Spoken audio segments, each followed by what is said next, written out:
A few months ago, I picked up The 4-Hour Workweek by Tim Ferriss, but this time I actually implemented what I read. And the impact on my business and my mindset has been massive. This isn't a review, it's a real-life story of how applying just a few ideas from that book helped me work less, earn more, and regain control of my time. Let's start with the simplest change I made, and the one that had the biggest payoff. I moved all of my meetings to Tuesdays. Every call, every check-in, every team sync, it's all stacked on one day. Is it exhausting? Yes! By Tuesday evening, I'm done, completely drained. But here's the difference. The rest of my week is mine. No more random 30-minute calls breaking up my focus. No more scattering deep work between interruptions. I get real, protected blocks of time to write, strategize, plan, and actually move the business forward.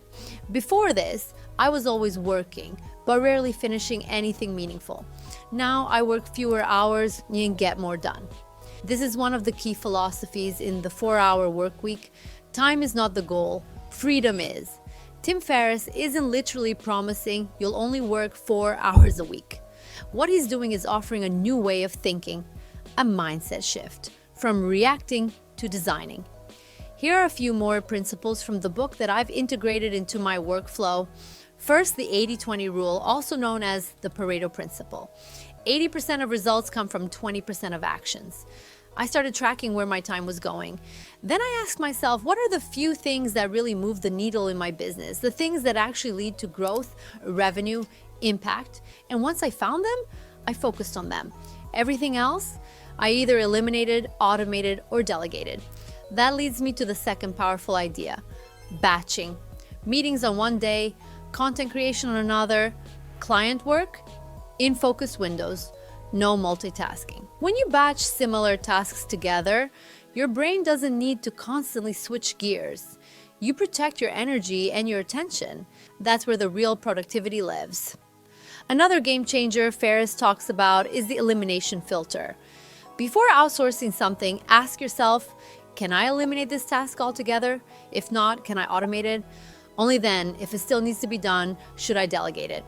I applied that to everything: emails, reporting, admin tasks, even parts of content creation.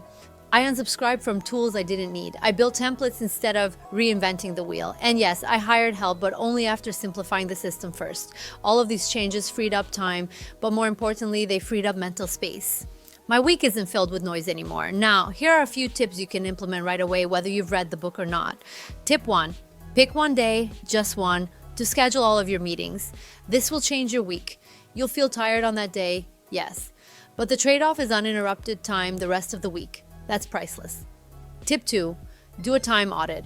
For just 3 days, write down everything you do in 30-minute increments. Then look at it honestly. How much of that time was spent on high-value work? You might be surprised at what you find.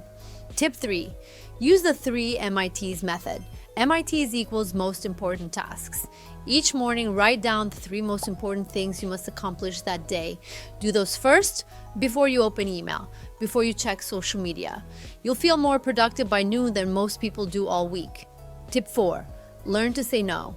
Ferriss says, what you don't do determines what you can do.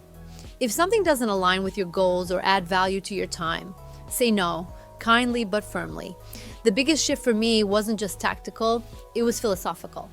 Before I was caught in the hustle, I believed that working longer meant I was working harder, but I was busy, not productive, always chasing, never designing.